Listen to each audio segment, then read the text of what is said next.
Bismillahirrahmanirrahim. Assalamualaikum warahmatullahi wabarakatuh. 105,8 Radio SIP FM, inspirasi keluarga Anda. Selamat pagi keluarga SIP dimanapun Anda berada. Senang sekali sahabat siar Anda Hafiz Al-Ghifari bisa kembali hadir mengisi ruang dengar Anda di pagi hari ini. Tentunya di program spesial di jam 10 pagi, yakni program Rumahku Syurgaku, yang tentunya hadir berkat kerjasama Radio SIP FM dengan Yayasan Alumni Fakultas Kedokteran Universitas Andalas ya. Dan untuk edisi kali ini keluarga SIP seperti biasa kita bakal bersama dengan narasumber kita, yakni Ustadz Ali Margosim. Kita sapa terlebih dahulu. Assalamualaikum Ustadz. Waalaikumsalam warahmatullahi wabarakatuh. Bagaimana kabarnya di pagi hari ini Ustadz? Alhamdulillah luar biasa. Sehat ya Ustadz ya? Alhamdulillah. Nah di pagi ini kan kita bakal berbincang mengenai temanya adalah jihad dalam pernikahan ya Ustadz ya? Iya insyaallah. Iya. Nah ini menarik nih Ustadz. Ada kata jihad dan juga ada kata pernikahan. Nah ini kenapa sih dan apa maksud dari jihad dalam pernikahan ini Ustaz? Ya sekilas jihad itu adalah kesungguh-sungguhan dalam menjaga merawat pernikahan. Dan kenapa harus ada jihad dalam pernikahan itu sendiri Ustaz? Oh penting karena pernikahan itu seperti kapal yang tengah berlayar di samudra. Itu ada saatnya badai yang besar, gelombang yang besar, maka nahoda yang ada di dalamnya, serta penumpang yang ada di dalam kapal itu, serta kekuatan dari kapal itu sendiri betul-betul harus teruji. Jadi memang perlu nih saatnya namanya jihad dan juga dalam pernikahan itu sendiri ya, karena dalam pernikahan itu kan panjang ya, sampai kakek nenek dan sampai maut dimisahkan ya Ustaz ya. Tentunya dalam pernikahan itu banyak sekali nih hal-hal yang mungkin selama ini nggak kita pikirkan ternyata ada di pernikahan itu sendiri. Oke. Mungkin langsung saja nih Ustaz. Untuk jihad dalam pernikahan itu sendiri bagaimana caranya Ustaz? Iya. Bismillahirrahmanirrahim. Assalamualaikum warahmatullahi wabarakatuh. Waalaikumsalam. Bapak Ibu para pendengar setia dalam acara Rumahku Surgaku di SIP FM, keluarga SIP. Bapak Ibu sekalian yang dirahmati Allah Subhanahu wa taala, pernikahan itu adalah ibadah terlama. Betul. Ibadah yang hanya diakhiri oleh kematian di dunia ini dan insya Allah akan berlanjut nanti di jannahnya Allah Subhanahu wa taala. Ya, amin. Nah, Bapak Ibu, seperti yang telah disampaikan tadi pada pembukaan bahwa pernikahan itu seperti sebuah bahtera ya, sebuah kapal yang tengah berlayar di tengah lautan. Nah, kita namakan ini bahtera rumah tangga. Bahtera rumah tangga ini akan mengalami banyak hal yang mungkin tidak kita duga dan tidak kita sangka-sangka, tidak pernah kita prediksi atau yang tidak pernah kita bayangkan. Tidak selamanya laut itu tenang. Tidak selamanya angin itu ya angin sepoi-sepoi gitu yang sejuk, yang membuat kita adem gitu. Tidak. Ada saatnya badai. Betul. Ada saatnya halilintar. Ada saatnya gelombang yang begitu besar. Nah, ini ada saatnya arus yang begitu hebat. Nah, maka perlu kesungguh-sungguhan yang saya namakan dengan jihad bagi pasutri, pasangan suami istri dalam menyelamatkan bahtera rumah tangga ini. Saya membagi setidaknya ada 4 fase ya jihad dalam pernikahan itu. Yang pertama saya kenal dengan dibagi dengan fase pranikah. Fase pranikah itu diantaranya satu tahapannya adalah tahapan persiapan, mempersiapkan diri kita, memantaskan diri kita layak mengarungi bahtera rumah tangga. Itu satu. Wah, ini di fase apa sih Ustaz? Iya dong. Jadi yang pertama itu kafaah ya, keilmuan kita ya kan, sakofah, keilmuan kita artinya pengetahuan kita akan ilmu rumah tangga itu perlu dimiliki terlebih dahulu. Dari pengetahuan itu akan muncul kesadaran, akan muncul juga himmah, keinginan, cita-cita membangun rumah tangga yang sakinah, mawaddah, warahmah. Itu yang pertama dulu, itu basic utama. Tanpa ilmu kita itu akan buta, seperti orang yang berjalan di tengah malam tanpa ada cahaya yang membantu, maka dia akan terseok-seok. Mungkin juga akan menabrak dinding, ya kan, terjatuh, terjungkal, itu tanpa ilmu. Jadi butuh ilmu yang pertama dulu. Ini saya kenal dengan tahapan persiapan, baik laki-laki maupun perempuan. Tidak boleh menikah itu asal-asalan, trial and error, uji coba, tidak boleh. Harus dipersiapkan, dan persiapan itu bermula dari diri kita pribadi masing-masing. Kemudian yang kedua adalah tahap seleksi, artinya tahap pemilihan. Nah, ini tahapan yang penting ya. Artinya ini ketika kita menginginkan masa depan rumah tangga kita itu cerah ya, gilang gemilang, sesuai dengan himmah cita-cita kita, seperti pengen punya anak yang soleh-solihah, hafiz Quran, rumah tangga idaman gitu, dicontoh banyak orang, mendapatkan kebahagiaan, maka jangan salah dalam memilih pasangan. Anak yang soleh-solihah, rumah tangga idaman itu diawali dari proses pemilihan yang tepat dan benar. Itu. Jadi seperti halnya kita menginginkan sebuah buah mangga yang manis, buah mangga yang dagingnya tebal, enak dimakan itu, maka langkah pertama seorang petani itu memilih bibit yang bagus. Ya, di Jawa ada namanya bobot, bibit, bebet. Nah, itu bibitnya yang bagus dulu. Itu penting. Jangan asal memilih bibit. Jadi bibit yang dibuang di tengah jalan dipungut juga, ditanam itu sia-sia dong perjuangan kita. Nggak boleh begitu. Jangan ngasal. Ya, bibitnya harus bagus dulu, terjamin kualitasnya itu. Jadi yang saya namakan dengan tahapan seleksi. Itu tahapan-tahapan jihad dalam pernikahan ya, mulai dari tahapan persiapan, mempersiapkan diri, memantaskan diri. Kemudian yang kedua tahapan seleksi, karena yang namanya menikah itu ya berdua. Ya kan, berdua itu yang jelas, yang pasti, yang bisa dipahami untuk saat ini itu berdua, ya kan. Iya, betul. Nah, menikah itu berdua gitu, bukan sendiri gitu ya. Kemudian yang ketiga adalah setelah kita memantaskan diri kita, memilih pasangan yang pas, yang cocok, yang tepat gitu. Kemudian yang ketiga adalah bagaimana menumbuhkan. Tahapan yang ketiga adalah tahapan menumbuhkan. Itulah pada episode sebelumnya kita kenal dengan cinta yang bertumbuh. Artinya ada ikhtiar bagaimana cinta itu selalu tumbuh dan bertumbuh. Ya kan, seperti bibit tadi, maka di awal mulanya tumbuh kecambahnya ya, tumbuh tunas kecilnya, terus kita siram, ya kan, kita kasih pelindung biar nggak dimakan sama kambing contohnya gitu, ya kan, atau dari patok ayam. Terus kita siram, kita kasih pupuk. Nah, pupuknya pupuk kandang gitu, yang alami, terus sehingga dia besar. Terus kita rawat, tumbuh besar, akhirnya dia berbunga dan berbuah. Nah, saat berbuah itulah saat yang indah ya, dimana kita menikmati kebahagiaan yang luar biasa gitu. Artinya ikhtiar kita mewujudkan rumah tangga yang sakinah itu terasa sekali di saat-saat seperti itu.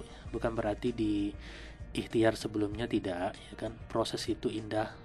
Yang penting bagaimana kita menyikapi, berproses. Tapi saat-saat seperti kita panen buah ya kan, kita senang sekali melihat buahnya ranum gitu ya. Terus kita nikmati. Begitu pula dalam rumah tangga. Saat kita menyaksikan anak-anak kita, anak-anak yang soleh, solihah, kemudian menghormati kita, mencintai kita gitu, respect pada kita. Pasangan juga begitu, istri menghormati suami, suami menyayangi istri. Subhanallah, inilah yang dikatakan dengan baiti jannati, rumahku, surgaku. Bahkan di saat-saat ada masalah besar pun, masalah besar terasa kecil, masalah kecil tidak terasa ada masalah apa-apa. Nah, suasana seperti ini tidak bisa datang dengan gratis. Tidak bisa tiba-tiba saja, tidak. Itu butuh proses, butuh tahapan, butuh waktu yang panjang.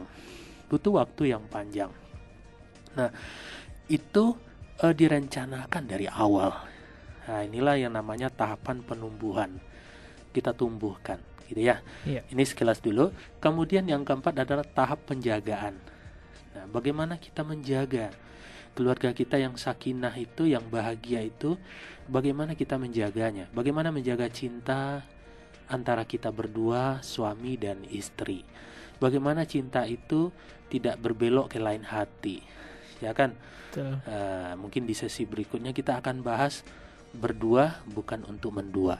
Wah. Artinya kita berdua itu ya kita bertumbuh berdua, kita berproses berdua, ya kan, membangun keluarga itu berdua untuk dunia yang lebih baik.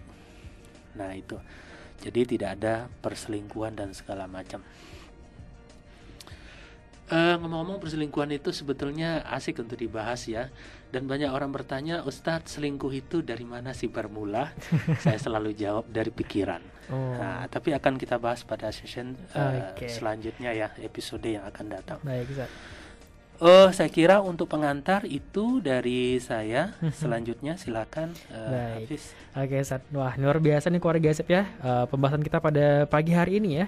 Banyak sekali nih yang perlu kita siapkan untuk jihad dalam pernikahan itu sendiri ya. Tadi kita baru membahas mengenai untuk mempersiapkan, menyeleksi, menumbuhkan dan juga untuk penjagaan dalam keluarga itu sendiri ya.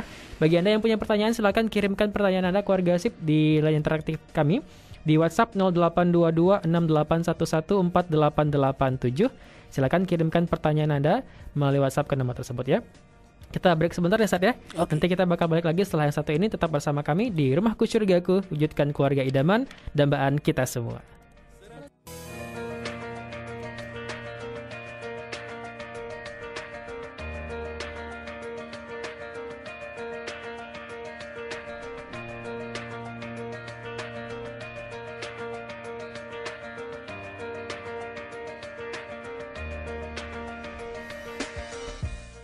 105,8 Radio Sip FM, inspirasi keluarga Anda. Masih bersama kami keluarga Sip di program Rumahku Surgaku, wujudkan keluarga idaman, dambaan kita semua. Dan juga kita masih bersama dengan narasumber kita Ustadz Alina Margosim. Kita membahas mengenai jihad dalam pernikahan nih keluarga Sip ya. Kita masih menanti atensi Anda untuk bergabung bersama kami pada pagi hari ini di line interaktif 0822 6811 4887. Silakan kirimkan pertanyaan Anda melalui WhatsApp ke nomor tersebut ya. Baik Sat, kita lanjutkan lagi nih Sat mengenai tema kita pada pagi hari ini. Tadi kita sudah bahas mengenai fase-fase dalam pernikahan itu sendiri ya Sat ya. Mulai dari mempersiapkan untuk menyeleksi dan juga untuk menumbuhkan serta untuk penjagaan dalam rumah tangga itu sendiri. Nah tadi ada statement berdua bukan untuk mendua ya Sat. Nah ini apa sih maksudnya Sat? Ya mungkin lebih detailnya nanti kita bahas pada episode selanjutnya ya. Tapi intinya banyak sekali kita temukan saat ini bahwa salah satu kondisi yang sangat mengharukan ya sekaligus dilematis juga dalam pernikahan yang saya temukan dalam berbagai konsultasi seperti cinta mereka yang hambar, kemudian atensi dari pasangannya yang sudah sangat menurun, dikit-dikit bertengkar, gitu kan, pasangannya sibuk dengan HP, kadang itu telepon-teleponan tengah malam, gitu, sering marah-marah, ya kan, kemudian juga mencurigakan dari perilaku pasangan. Ini sebetulnya bibit-bibit perselingkuhan sebetulnya, dan salah satu temanya ya. Mozaik yang ingin saya bahas ke depannya adalah berdua bukan untuk mendua. Siap. Nah teman-teman keluarga Sip, di sini ada sebetulnya beberapa hal juga yang ingin saya tekankan ya dalam tema jihad dalam pernikahan ini. Jihad dalam pernikahan. Kalau suami, mayoritas suami mengatakan bahwa jihadnya adalah mencari nafkah, ya nafkah yang halalan thayyiban, mencari nafkah. Tapi sebetulnya jihadnya tidak hanya itu, sangat banyak jihad seorang suami itu. Pertama memang mencari nafkah ya, karena itu kewajiban lahiriah seorang suami menafkahi, memberi makan, minum, tempat tinggal, pokoknya kehidupan yang layak untuk pasangannya dan keturunannya. Kemudian yang kedua itu juga bagaimana mendidik istrinya dengan pendidikan agama yang bagus, yang kuat gitu, sehingga istrinya menjadi istri yang solehah. Istri itu solehah atau tidak, itu faktor terbesarnya ditentukan oleh pasangannya. Bagaimana atensi pasangan terhadap agama itu menentukan nanti kualitas istrinya. Bisa jadi istrinya itu dulu di awal-awal pernikahan itu nggak berhijab, itu kan jauh dari agama. Namun ketika dia bisa menggembleng dengan bagus, maka insya Allah akan menjadi istri yang solihah. Ya, tergantung pada suami. Begitu pula dengan suami yang penyabar gitu ya, ketemu dengan pasangan yang dikit-dikit ngomel, dikit-dikit marah, ya kan, temperamen gitu. Kalau ketemu suaminya yang penyabar, dewasa, nanti seiring berjalan waktu istri pun nanti akan menjadi sosok yang keibuan sekali begitu. Sangat ditentukan oleh pasangan.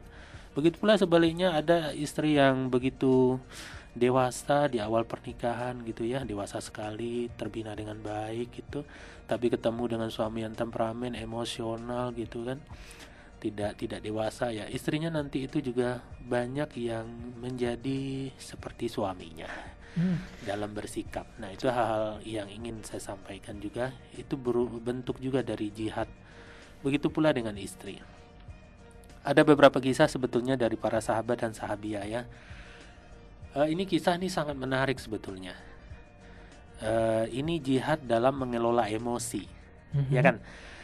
Suatu ketika di dalam sebuah kitab ya, Uqulul Jain ya, yang dikarang oleh Imam An-Nawawi Al-Bantani, salah seorang ulama besar. Beliau ini juga guru para ulama di Nusantara yang tinggal di Makkah Al-Mukarramah.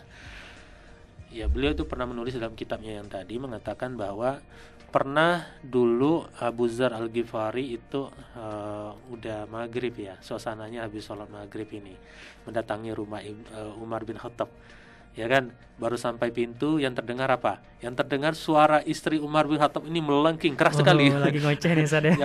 Bukan ngoceh, ini marah-marah ini, bentak-bentak Umar ini. Khalifah ketika itu, bener. Kan. Aduh, mendengar itu. Ini nggak ada piring terbang ya Sad ya? Enggak, enggak tahu, bisa jadi ada piring terbang kan. Jadi ya udah, di dalam hati Umar aja diperlakukan sama istrinya begitu, apalagi nanti saya gitu kan. Dia berbalik, ya kan, balik. Ternyata diam-diam Umar mendengar ada bunyi terompah ya, alas kaki, dibukanya pintu. Siapa itu? Oh, ternyata Abu Dzar. Ada apa keperluanmu gitu. Lalu mereka mojok berdua, dikatakan, saya sebetulnya ingin menyampaikan bahwa istri saya ini sering marah-marah, sering bentak-bentak saya. Istri saya ini entahlah, tidak seperti yang disampaikan oleh Nabi gitu kan. Oh, begitu kasusmu gitu kan, kata Umar. Tapi setelah mendengar istri Anda juga begitu, saya jadi juga bernafsu untuk bertanya, untuk konsultasi gitu. Anda malah khalifah saat ini, saya mah bukan siapa-siapa. Lalu Umar mengatakan, wahai Abu Dzar, tahukah kamu bahwa jasa-jasa istri saya itu sangat besar. Lewat kebaikannya saya bisa mengendalikan syahwat saya, nafsu saya. Dengan kebaikannya anak-anak saya terdidik menjadi anak yang soleh-soleha. Lewat kebaikannya martabat saya juga terjaga. Lewat kebaikannya saya masih menjadi seorang khalifah yang insya Allah terjaga dari yang haram. Oleh karena itu sudah sepantasnya saya bersabar ketika dia meluapkan emosinya. Begitu. Jadi kisah ini pernah dikomentari oleh Imam Ibnu Katsir. Imam Ibnu Katsir menjelaskan bahwa Umar ini kan dulunya ini seorang konglomerat sebelum masuk Islam, ya kan, orang yang gagah, berani dan ditakuti. Jadi sebelum masuk Islam, saat kafir dia itu memang terbaik. Saat kafir dia terbaik, dan setelah Islam pun dia juga salah satu yang terbaik, gitu ya. Nah, Umar ini orang yang kaya raya. Istri-istrinya 8, itu semuanya ya kabilah-kabilah dari suku-suku yang kaya, cantik-cantik semua, dan anaknya belasan banyaknya. Ada yang mengatakan anaknya 11, ada yang 14, pokoknya anaknya banyak itulah. Dari istri 8. Dan istri yang marah-marah ini diketahui namanya Zainab binti Ma'zun ya. Zainab binti Ma'zum ini istri tertua sebetulnya. Istri tertua gitu kan, cinta pertamanya Umar gitu. Nah, Zainab ini memang sudah terbiasa hidup itu hedon, serba ada. Sebelum masuk Islam mereka mau apa ada, karena memang Umar ini kaya raya, pengusaha juga gitu. Nah, setelah masuk Islam, hartanya Umar ini disedekahkan kan separohnya. Belum lagi dia sudah nggak bisa fokus lagi bekerja seperti dulunya, ya kan? Ya. Udah separuh harta disedekahkan untuk perjuangan Islam, dia tidak bisa lagi fokus bekerja seperti biasanya. Setelah menjadi khalifah pun, dia malah semakin sibuk mengurus umat, siang malam. Bahkan pernah dikisahkan dia itu mengantar gandum, ya kan? Diangkat sendiri, diantar ke rumah warga-warga yang tidak makan atau orang-orang miskin ketika itu warganya. Jadi luar biasa sekali Umar itu ketika itu. Jadi bisa dibayangkan bagaimana kondisi psikologis seorang istri yang awalnya kaya raya, serba ada, hedon gitu kan.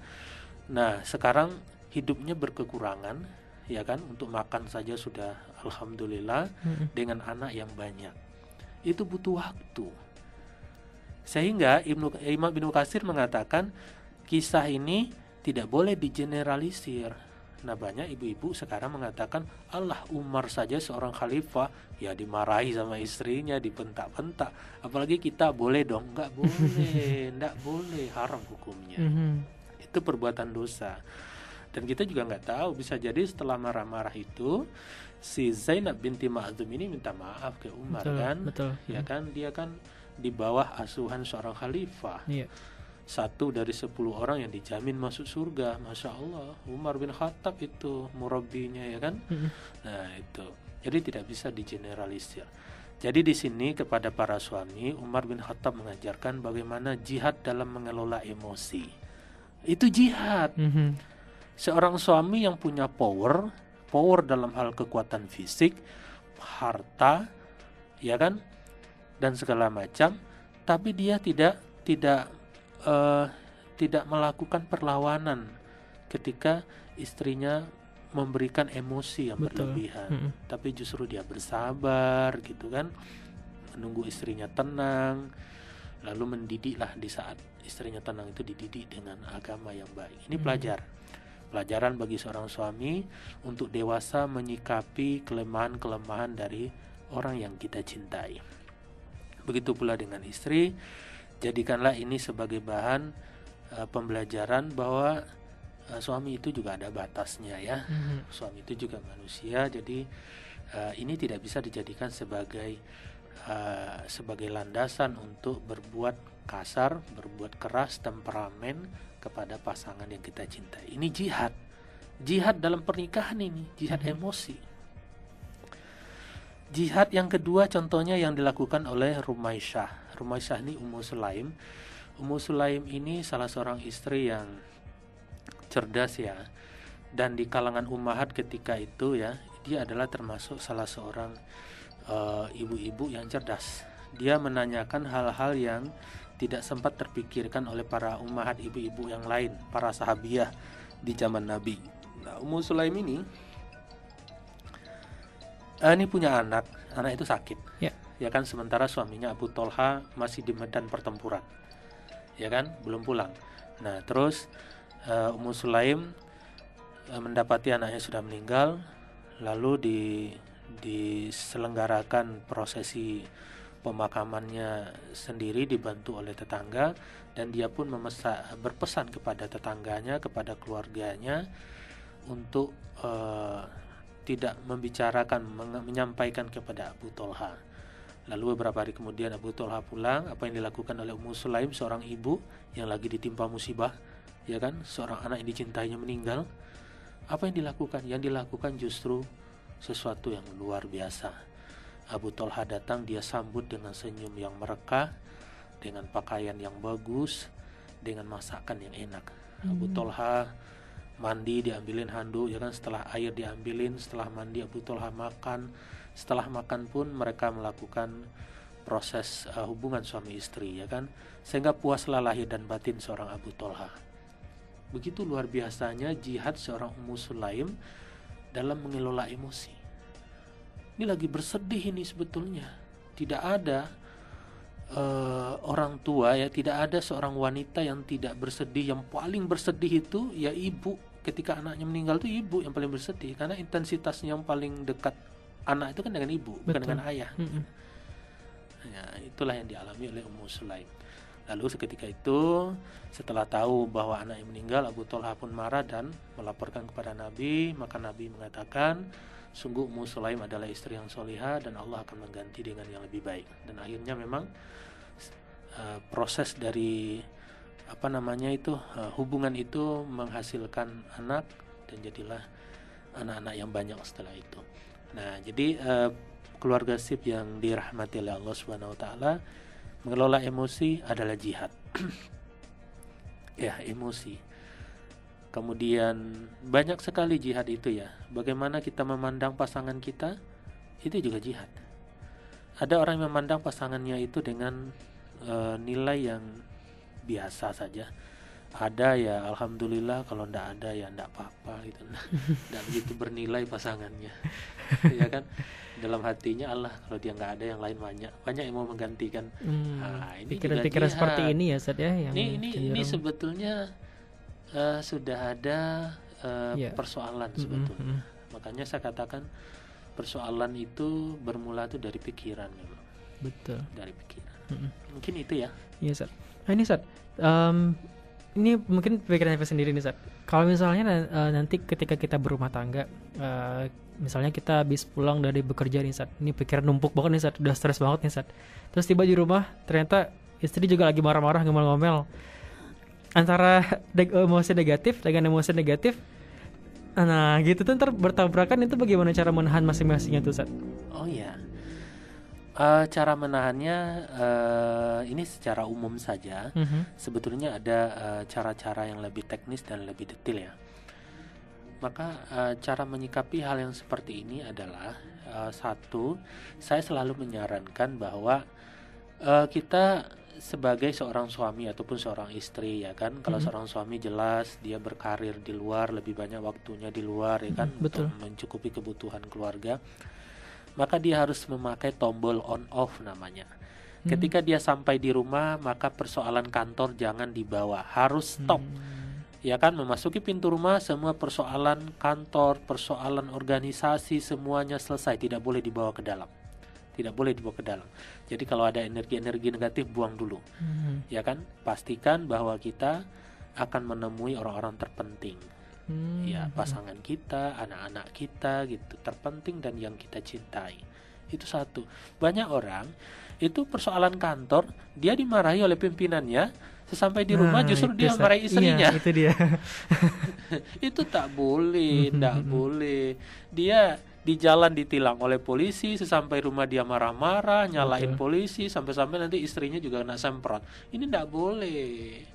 Persoalan di luar, tinggal di luar saat kita masuk ke dalam rumah. Nah, saat kita mau bekerja, persoalan dalam rumah tangga pun off. Yang kita on kan adalah hal-hal yang berhubungan dengan persoalan kantor. Ini profesional. Kasihan dong, kita punya masalah di kantor gitu kan. Nah, yang merasakan efeknya, akibatnya justru orang yang kita sayangi. Nggak boleh, bodoh banget kita itu namanya. Bodoh banget. Nah, itu makanya penting itu ya. On off itu ya Ustaz ya? Oh iya, penting sekali. Saya kira itu ya. Oke, Ustaz. Nah, ini ada lagi nih Ustaz. Katanya kan jodoh itu adalah cerminan diri nih Ustaz. Iya. Kalau misalnya kita rasa nih saat kita udah mungkin orang yang udah lumayan baik lah gitu ya, agamanya insya Allah udah baik gitu. Nah, tapi nanti ketika udah dapat jodohnya ternyata bertolak belakang dengan diri kita gitu Ustaz. Itu apakah konsep jodoh adalah cermin diri itu bagaimana sih sebenarnya Ustaz? Oh, jadi begini. Satu, tahunya diri kita itu sudah baik atau belum baik, itu yang menilai bukan kita, tapi pasangan kita, orang tua kita, dengan siapa kita berinteraksi. Itu satu. Ya, jangan kita yang menilai diri kita sudah baik. Itu satu. Terus yang kedua, di dalam Al-Quran pun Allah Subhanahu wa Ta'ala juga sudah menyampaikan dalam banyak ayat ya, diantaranya ada An-Nisa itu. Di surah An-Nisa itu kan juga sampaikan laki-laki yang baik untuk wanita yang baik, wanita yang baik untuk laki-laki yang baik. Betul. Kenapa? Karena laki-laki yang baik pasti akan mencari wanita dengan cara yang baik, sesuai dengan yang disyariatkan oleh agama. Nggak mungkin dong dia nyari istri di mall, di jalan gitu kan, di pinggir jalan, di diskotik. Jelas nggak akan mungkin. Dia akan mencari di rumah ibunya, dia akan lihat bagaimana itu orang tuanya, seperti apa. Dia akan bertanya dulu ke temannya, ke gurunya, dan segala macam. Dia membutuhkan waktu yang panjang juga, proses yang cukup panjang. Artinya ibaratkan memilih bibit mangga tadi, betul-betul dia seleksi dulu, ya kan? Tidak asal ambil itu. Beda kalau orang yang tidak memiliki tidak memiliki pengetahuan tadi, ya kan, pemahaman agama yang baik. Ya kan, dia asal ambil aja, asal comot saja. Yang penting perempuan ya sudah bisa dijadikan istri. Tidak bisa. Fazfarta bidzatid taribat syadaka. Pilihlah agamanya yang paling baik. Ini parameter pertama dulu. Lihat agamanya. Untuk melihat agama seseorang itu, pertama mungkin lihat dulu penampilannya ya, sudah syar'i apa belum gitu ya kan. Oh ini penting. Ada orang mengatakan, oh nggak penting Ustaz. Yang Don't penting judge itu book kan by its cover, katanya Ustaz. Iya. Yang penting kan hatinya. Nah, hati itu siapa yang tahu? Betul. Hati itu yang tahu hanya Allah. Ya kan? Yeah. Hati itu yang tahu hanya Allah. Kita tuh harus melihat secara realistis, perspektif yang masuk akal lah. Kita lihat dulu dari tampilannya, bagus pandang. Oke, gitu kan, kita lihat. Ibaratkan mangga pun juga begitu. Ini mangga mana sih? Oh, ini nih mangga dari Cirebon, enak itu, aromanis. Oke, kita tanya lagi. Oh, aromanis. Lihat teman-temannya dibuka satu. Oh ya bagus ya, dirasakan oleh yang lain. Gimana rasanya? Enak. Nah, dari sana kita belajar. Oh ya, ini insya Allah juga enak, ini juga manis, karena ini sama dari pohon yang sama. Begitu juga calon kita itu. Jadi itu ya. Kemudian yang kedua, bisa jadi juga begini, dia seorang ustadz. Dia sudah melihat dari keturunannya bagus, ya kan? Yeah. Orang tuanya, ibu bapaknya, wah bagus banget, ya kan? Bagus banget. Bahkan kalau di Jawa itu ada keturunan kiai, anak kiai gitu. Dilihat dari keturunan nasab udah bagus, sekolahnya juga bagus, tampilannya juga bagus. Ternyata setelah menikah ditemukanlah hal-hal yang tidak diinginkan. Contoh, dia perempuan yang temperamen, dikit aja marahnya luar biasa, banting ini banting itu. Ada yang seperti itu, sehingga seorang suami ini kewalahan, gimana sih anak kiai, gimana dulu buatnya nih, baca bismillah pada ada istri seperti itu, ada. Padahal dulu saya udah bagus banget, 3 tahun sebelum menikah udah baca banyak buku-buku pernikahan gitu kan, udah hafalan juga, sholat saya jaga, katanya suami yang baik untuk laki-laki yang baik untuk wanita yang baik. Saya udah baik, tapi ternyata istri saya kok nggak baik. Nah, bukan begitu cara melihatnya. Cara melihatnya adalah Allah menantang kita seberapa baik kita. Ya kan? Nah, Allah menantang kita seberapa baik kita. Allah menguji kita dengan adanya Dia. Mampu nggak kita membinanya dengan agama yang baik?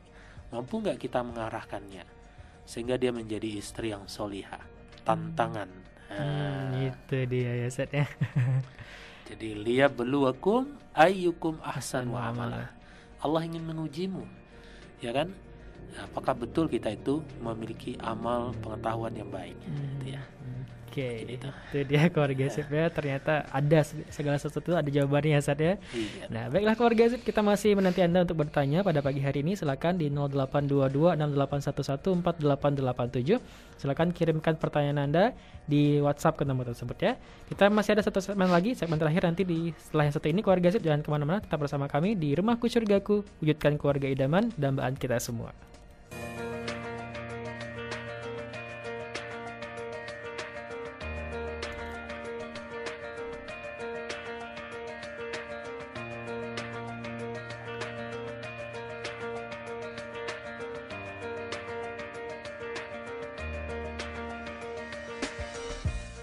105,8 Radio Sip FM, inspirasi keluarga Anda. Masih bersama kami di program Rumahku Surgaku, wujudkan keluarga Islami, idaman kita semua tentunya ya.